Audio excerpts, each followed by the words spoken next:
我很 proud 我的 team， 我的 Forbidden Paradise 整个 team 新乐园的 team， 所以今天我们大家都就得奖，然后准备要 BO 了，准备要 BO。首先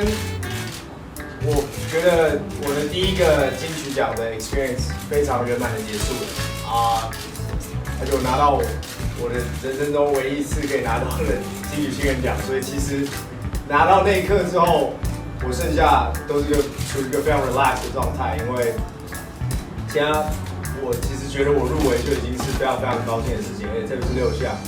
然后yeah， 所以其实我现在整个状态就是非常轻松，然后也见到很多很棒的 artist 是全部在前面，然后九令姐今天也很漂亮，然后我觉得今天是 front row 可以看到九令姐的表演，我觉得很酷。然后还有什么呢？还有好像差不多是这样。然后我很 proud 我的 team， 我的 Forbidden Paradise 整个 team 新乐园的 team， 所以今天我们大家都就得奖，然后准备要 BO 了，准备要 BO。